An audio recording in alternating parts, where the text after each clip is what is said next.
Yani ona tapınmam. Ben de ibadet yapacağım. Ben de namaz kılacağım. Ben de oruç tutacağım. Ben de hac yapacağım. Ben de kurban keseceğim. Ben de Allah'ın haramlarını... Merhaba değerli izleyicilerim.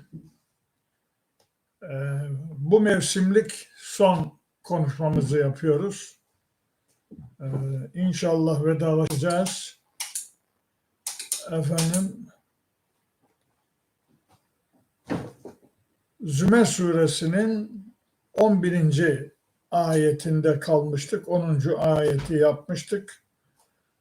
Şimdi ben 11. ayete bir mana veriyorum. Ondan sonra gereğini yapalım.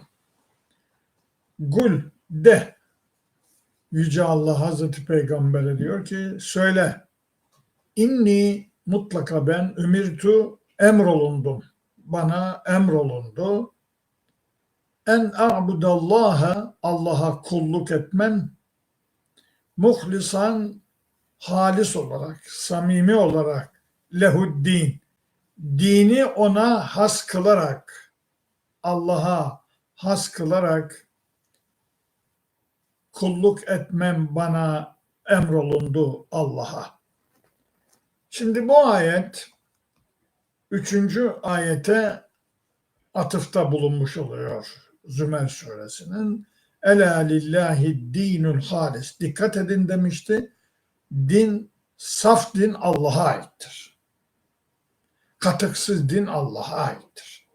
Burada da diyor ki dini Allah'a has kılarak Allah'a kulluk yapmam bana emrolundu. Şimdi bu ayet aşağıda da gene gelecek benzer ayetler bize ne söylüyor? Din Allah'a has kılınır. Allah'a aittir. Ona has kılır. Dini İmam-ı Azam'a, İmam-ı Şafii'ye veya herhangi bir alime has kılamayız. Peygambere de has kılamayız. Çünkü peygamber bile emrolundu. Dini Allah'a has kılarak Allah'a kulluk etmesi ona emrolundu. Yani o da kuldur.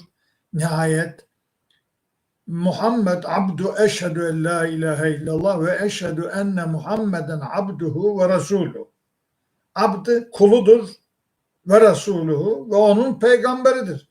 Ama kulluk boyutu Allah'ın bütün emirleri yerine getirmek mecburiyetidir. Kul olarak. Bizden farkı yok. Kul olarak bizden farkı yok. Fakat onun görevi peygamberlik, yani kitabı alıp, vahyi alıp insanlara tebliğ etmek, öğretmek, hayata tatbik etmek onun peygamberlik boyutudur. Ama kulluk boyutundan kurtulamaz. O da Allah'a tapınmak mecburiyetindedir. Kulluk etmek diyoruz ya, işte tapınmak, bunu böyle anlayın. Yani Türkçe olarak kullanacak olursak. Kul inni a'budullah umirtu, bana emrolundu. En abudallah, Allah'a kulluk yapmam. Yani ona tapınmam. Ben de ibadet yapacağım. Ben de namaz kılacağım. Ben de oruç tutacağım. Ben de hac yapacağım. Ben de kurban keseceğim. Ben de Allah'ın haramlarını, yasaklar uyacağım. Nihayet kuldur. Peygamber de kuldur. Onun için şimdi bu ayet, değerli arkadaşlarım, özellikle beni dinleyenler varsa din adamlarından, hocalardan, ilahiyat hocalarından, peki biz dinlemezler ama yani dinleyenler varsa, şimdi bu ayete gideceksiniz. Bu ayeti 3. ayetle Zümer suresi buluşturacaksınız. Ne demektir? Din Allah'a aittir. Biz kulluğu İmam-ı Azam'a yapmayız. O alimdir, büyük alimdir. Onun fikirlerine bakarız. Görüşlerine bakarız. Tamam, onda bir şey yok. Problem yok. Doğruysa alırız, yanlışsa atarız. Zaten kendisi diyor İmam-ı Azam, benim fikirlerimi araştırın, fetvalarımı araştırın. Doğru bulursanız alın, yanlış bulursanız duvara vurun. Kim demiş onu? İmam-ı Azam. Demek ki şimdi biz dini peygambere has kılamayız. Peygamber dinin uygulayıcısıdır. tatbikatçısıdır, tebliğcisidir. Ama dini Allah koyar, o koymaz. Hazreti Muhammed din koymaz. Koyamaz. Şimdi bunu anlamanız lazım. Çocuklara, halka bu şekilde anlatmanız gerekiyor. Bakın bu 111. ayet, Zümer suresinin 11. ayet. Gidin bakın, araştırın, tefsirlerde okuyun. Yani bak. Şimdi demek ki din Allah'a aittir. Allah'a has kılarak kulluk yapacağız. Dini başkasına has kılarsak şirk olur. Yani bunu anlamanız lazım. Bunu anlamak gerekiyor. Yani bu zor bir iş değil bunu anlamak. İşte ayeti burada söylüyor bunu. Peygamberin ağzıyla bize söyletiyor. Ben bile dini Allah'a has kılarak Allah'a kulluk yapmam bana emrolunuyor diyor. Peygambere söylüyor. Böyle konuşacaksın. Böyle söyleyeceksin. Sen bana kullusun ya Muhammed. Başkasına kul olamazsın. Dinimi başkasına has kılamazsın. Yani kendine has kılamazsın demek istiyor. Peygamber din koymaz. Ya bunu bilin. Siz şimdi peygamberin din koyduğunu zannederek insanlara konuşuyorsunuz. Böyle anlatıyorsunuz. Yani sözüm ona anlatanlar böyle anlatıyor. Şimdi dini Allah'a has kılacaksın.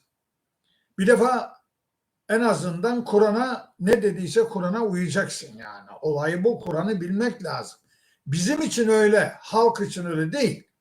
Hani halk sadece biz onlara ne diyorsak onu yapıyorlar, öyle değil mi? Benim anam nereden bilecek, babam nereden bilecek yani? Hoca ne dediyse onu yapıyor yani. Olay o.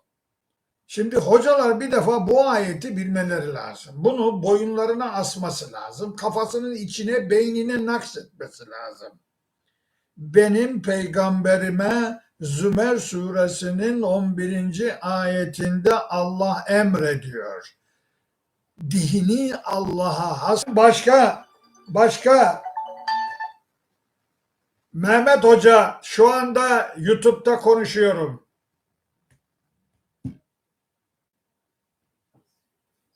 Şimdi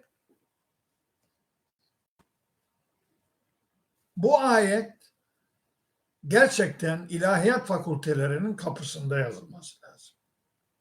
Kapısında değil, talebelerinin ve hocalarının beynine yazılması lazım.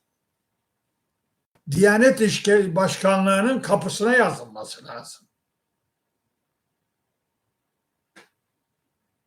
Şimdi biz hocalar dikkat edin, dini kime has kılarak kulluk yapıyoruz ve halkı yaptırıyoruz.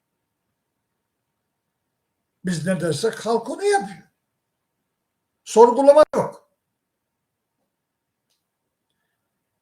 Şimdi devam ediyor konu. Fatma şu telefonu bırakır mısın? Ve ümirtu yine bana emrolunuyor. Li en ekune olmam evvelel müslimin. Müslümanların ilki olmam bana emrediliyor. Demek ki Müslüman teslim olmuş. Allah'a teslim olan. Şimdi Allah'a teslim oluyorsan, dini Allah'a has kılıyorsan ona teslim olman lazım. Eğer teslim olmuyorsan Allah'a, sen dini ona nasıl has kılıyorsun ki? Veya dini ona has kılmıyorsan Allah'a nasıl teslim oluyorsun ki? Müslüman ismini nasıl alıyorsun ki? Nasıl alacaksın ki? Teslim olmadan Allah'a. Şimdi demek ki burada iki emir veriliyor Hazreti Peygamber'e. Dini Allah'a has kılarak kulluk yapmak. İki, Müslümanların ilki olmak. Çünkü kendisi Allah'a teslim olmayan bir kişi başkalarını Allah'a teslim kılamaz. Bunu tebliğ edemez. Yani. O dini tebliğ edemez. Dini kendisine has kılarsa o zaman şirk koşturur halkı.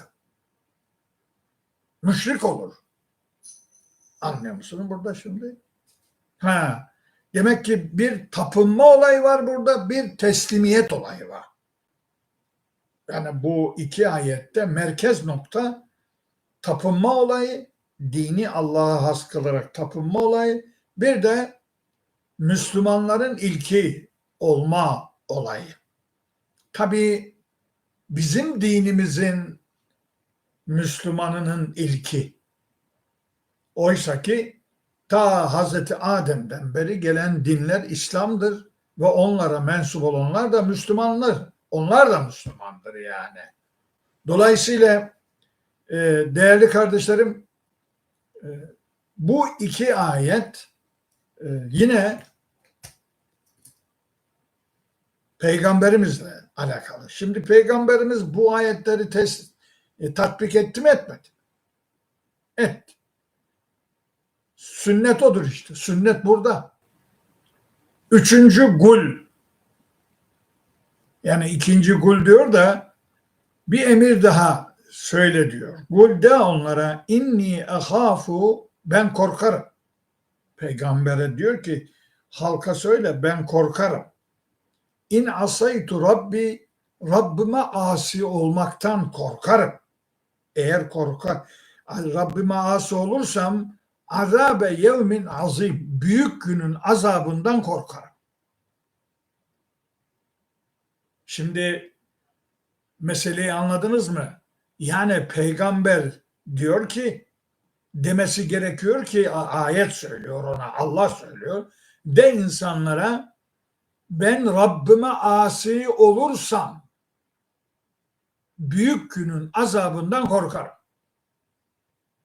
Peki peygamber Allah'a nasıl asi olur? Bak burada söylüyor. Aynısını Yunus suresi 15'te söylüyor. Bir gidelim oraya. Orayı da alalım, buraya gelelim. Ondan sonra bu açıklamayı yapalım. Oldu. Şimdi Yunus suresi 15.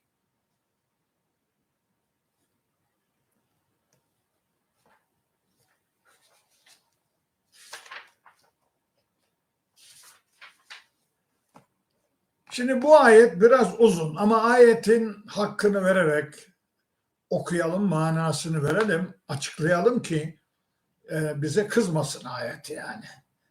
Ve izâ tutla aleyhim âyâtuna beyinat, benim ayetlerim apaçık olarak onlara okununca o müşriklere, o kafirlere gâlellezîne lâ yercûne ligâene e'ti bi Kur'anin gayri hâzâ lâ yercû ligâena, bize kavuşmayı ummayanlar, yani la yercûne, inanmayanlar manası verebiliriz. Ayet, apaçık ayetlerimiz onlara okunduğu zaman bize kavuşacağını, yani ahiretin varlığını, öldükten sonra tekrar dirilmek ve ahirete gidip bize kavuşmaya inanmayanlar veya ummayanlar, İ'ti bi Kur'anin gayri hâzâ, Peygamberimize dediler ki bu Kur'an'dan başka bir Kur'an getir. Bu Kur'an bize uymuyor. Yani burada kadınlar eşit sayılıyor. Burada kadın haklarından bahsediyor. Burada faizi kaldırıyor. Burada ahlaksız zinayı kaldırıyor. Burada bu ahlak bizim hayatımıza uymuyor. Bu Kur'an-ı Kerim'in getirdiği ahlak, hayat tarzı bize uymuyor. Bir defa putlarımızı götürüyorsun. Bize tevhid inancı diyorsun. Bir şeyler söylüyorsun. Bu Kur'an'ı değiştir, başka bir Kur'an getir dediler Peygamberimize. Ev beddilhu, yahut onu değiştir. Yani ya başka bir Kur'an getir ya da onu, bu hükümleri değiştir. Yok kadın haklarıymış, yok tevhid inancıymış, yok zulüm yokmuş, yok kölelik böyleymiş, yok bilmem neymiş. Bunlar kaldır. Ya da değiştir dediler. İşi bu sefer Allah ele aldı. Nasıl konuşacak onlara, nasıl cevap verecek onlara Peygamberimiz? Kul de onlara, ma yekunu li en ubeddilehu min tilgai nefsi. Kendi tarafımdan onu değiştirme imkanım yoktur. Bana yakışmaz, böyle bir şey olamaz. De onlara dedi. Peygamberimize Allah dedi bunu. Böyle de onlara. İn ettebi'u illa ma yuha ileyh. Ben bana vahyolunana tabi olurum. Şimdi buraya geleceğiz, buraya döneceğiz. Bitireyim ayeti. İnni ahafu, ben korkarım. İn asaytu Rabbi, bak aynen burada da var. İn asaytu Rabbi, Rabbime asi olursam azabe yevmin azim, o büyük günün azabından korkarım de. Şimdi bak burada da aynısını tekrar etti Yüce Allah. Şimdi bu ayete azıcık duralım.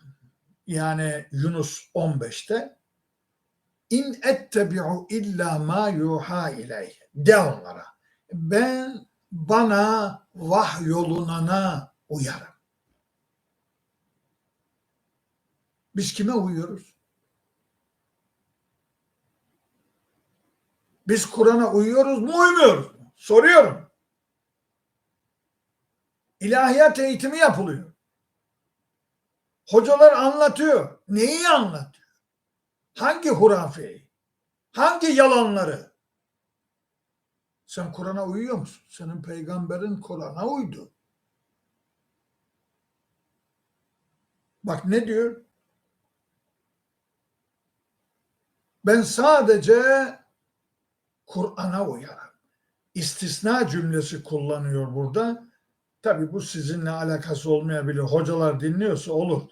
İstisna cümlesi olunca sadece ve sadece ben bana vahyolunana uyarım. Senin peygamberin böyle bir sünnet uyguladı. Kendisine indirilene uydu. Sen nereye uyuyorsun? Peygambere uyacaksın ya. Peygamber Kur'an'a uymuş. Sen de peygambere uyunca Kur'an'a uymuyor musun? Uymayacak mısın? Uymazsan sana, yani bize vahyolunana, bize de söylüyor bize de söylüyor Allahu Teala. Nerede söylüyor? Geçen akşam söyledim mi size bilmiyorum. Efendim Araf 3. Aha bak. İttebi'u, tabi olun, uyun. Ma unzile ileyküm min rabbikum. Rabbinizden size indirilene uyun diyor. Bize de söylüyor. Bu Kur'an bize de indi.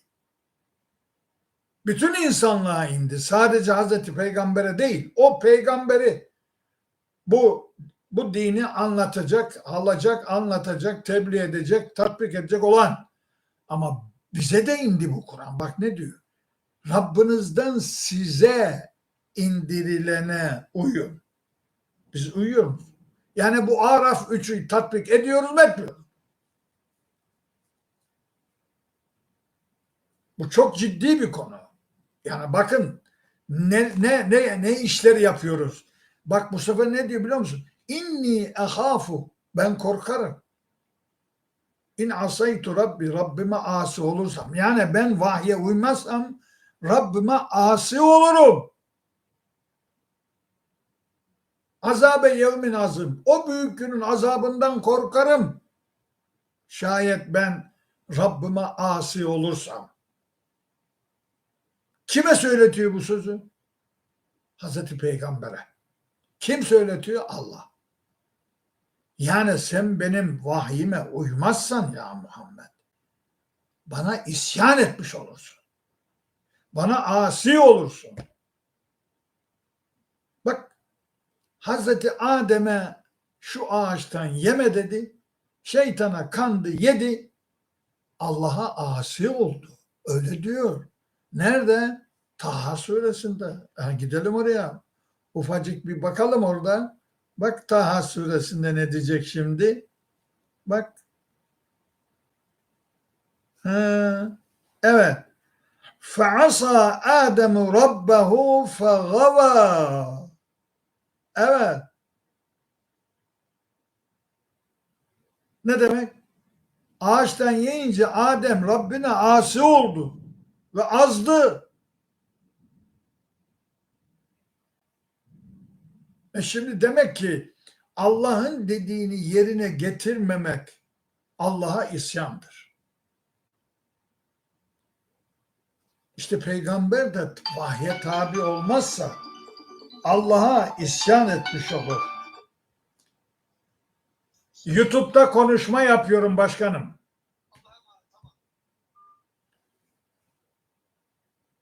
Allah'a asi olur. Bu peygamberi de böyledir, biz de böyleyiz. Biz de korkacağız. Nereden? O büyük günün azabından. Neden korkacağız? Allah'a asi olmaktan. Niçin? Dini Allah'a has kılmazsak, Allah'ın vahyine tabi olmazsak, Allah'a isyan etmiş oluruz. İşte ayette söylüyor. Şimdi bu akşam unutulmaması lazım. Aslında bu konu Diyanet İşleri Başkanlığı'na konuşulması lazım. İlahiyat Fakültesi hocalarına konuşmak lazım. Dersler böyle verilmesi lazım. İlahiyat dersi din böyle anlatılması lazım. Biz dini çocuklara İmam-ı Azam böyle dedi, İmam-ı Şah böyle dedi, İmam-ı Azam böyle dedi, İmam-ı Cafer böyle dedi. Efendim Allah ne dedi yok, Allah'ın dini yok. Ama burada öyle değil. Benim vahyime tabi olacaksın ya Muhammed. O zaman bana isyan etmiş olursun. O büyük azabı, o büyük günün azabını tadarsın. Burada da aynısını söyledi. İnni ehaf. Buradan dolayı gittik o ayete. Kul de inni ehafu, ben korkarım. İn asaytu Rabbi, Rabbime asi olursam azabe yevmin azim, o büyük günün azabından korkarım. De onlara. Onlar da dini bana has kılacaklar. Bana kulluklarını böyle yapacaklar. Bir taraftan bana tapacak, bir taraftan dini başkasına has kılacak. Böyle bir şirk olur mu? Böyle bir şirk yaşanır mı? Ama yaşıyoruz. Evet. Allah diyoruz ki biz senin kulunuz. La ilahe illallah. Ama biz dini başkasından alırız, başkasına has kılarız. Onlar ne dese ona göre yaparız biz bu işi. Abdest bozmayı bile, abdest alma konusunu bile, Maide 6'yı hiç anmayız biz. Ya. Devam ediyoruz. Kulillâhe, de ki Allah'a, gene abudu muhlisan lehu dini, dinimi Allah'a has kılarak ona kulluk ederim. De. Dinimi, yani Hazreti Muhammed'in bir dini var. O dini Allah'a has kılarak ona kulluk edeceğini tekrar ettiriyor burada. Benzer bir ifadeyle ona bakalım 14. ayet. De ki ben dinimde ihlas ile ancak Allah'a ibadet ederim.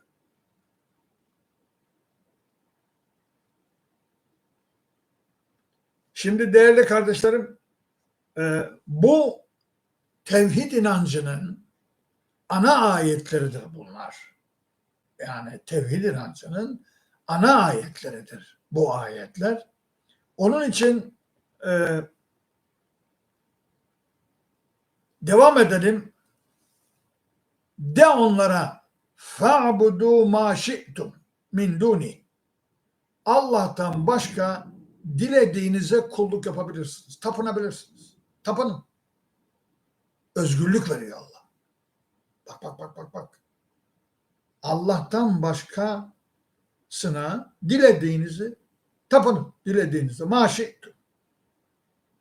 Kul innel hasirînellezîne hasrû enfusahum ve ehlihim yevmel kıyâme elâ zâlike huvel husrânul mubîn. De onlara innel hasirine, müflisler, iflaslar, iflas edenler, kendilerine yazık edenler, ellezine hasru enfusahum, kendilerine yazık ettiler ve ehlihim, ailelerine, yevmel kıyameti, kıyamet gününde benden başkasına tapanları anlatıyor. Ela, dikkat edin, zâlike huvel husranul mubin. Bu apaçık bir kayıptır, bir iflastır, manevi iflastır. Yani iflasın sadece ekonomik açıdan iflas değil. Burada da size okuyayım 15. ayeti. Siz de ondan başka dilediğinize kulluk ediniz. Peygamber diyor. Ben dinimi Allah'a has kılarak kulluk ediyorum. Siz dilediğinize yapınız. Efendim, de ki gerçekten iflas edenler kıyamet günü kendilerini ve ailelerini zarara uğratanlardır. Dikkat ediniz, apaçık kayıp işte budur. Yani Yüce Allah şirki, yani Allah'tan başka birini dileyip taptın mı hem kendini hem aileni, eğer ailen senin peşinden geliyorsa yazık ettin ona. Onları iflas ettirdin. Zarara uğrattın onları. Bu bir zarardır, bu bir kayıptır. Manevi kayıp bu. Yani işte fa'budu ma şi'tum min duni. Bu dinimizin, Allah'ın bize verdiği, insanlığa verdiği bir özgürlüktür. Dilediğine tapabilirsin. Yani benden başka tanrılara tapabilirsin. Dilediğini, sen istediğini yapabilirsin. Özgürsün. Ama yukarıdan beri ne anlatıyorum? Din bana aittir. Dini bana has kılarak bana kulluk edeceksin. Başkasına yapamazsın. Başkasına kulluk yapamazsın. Sen dini başkasına has kıldığın zaman sen ona kulluk yapıyorsun o zaman. O zaman şirk koşuyorsun. Bu bir manevi iflastır diyor Allah-u Teala. Manevi. Bu nasıl bir iflastır? Bir sonraki ayette söylüyor. Lehum min fevkihim zulelun minen nar. Onların üstünden ateşten bir gölge olacak. Ateş. Ve min tahtihim zulel. Ve altlarından da bir gölge olacaktır. Ateş gölgesi olacaktır. Zalike yuhavvifullahu bihi ibade. İşte Allah bu şekilde benzetme ile kullarını korkutuyor, sakındırıyor. Ya ibadi fettekun. Ey kullarım, bana saygı duyun. Bana saygı duyun. Benden çekinin diyor Allah-u Teala. Şimdi burada kalıyoruz. Nasıl bir ceza verileceğini alttan ve üstten dediği ateşten bir gölgenin karanlığın olacağını, gölgenin olacağını, altlarından ve üstlerinden olacağını Yüce Allah söylüyor. Bunu söyleyerek diyor ben caydırmak istiyorum kullarımı. Yapmasınlar bu işi. Benden başkasına tapmasınlar. Bunu caydırmak için bu şekilde azabı anlatmış oldum diyor. Cezayı anlatmış oldum diyor. Şimdi değerli kardeşlerim, bu akşamı da bitirdik. Şimdi bu seneki son vaazımız oldu bu. Allah nasip ederse tatilden dönüşte İşte inşallah Ekim ayında siz de tatile gideceksiniz. Gidenleriniz olacak. Efendim, dolayısıyla bu akşam burada son veriyoruz. Doğal olarak sizin bayramınızı tebrik ediyorum. Nice kurban bayramlarına ulaşmanızı diliyorum. Bayramın hayırlı ve bereketli geçmenizi, tatilinizin hayırlı ve bereketli geçmesini diliyorum. Hepinize selam, saygı ve sevgiler sunuyorum efendim. Hoşça kalın.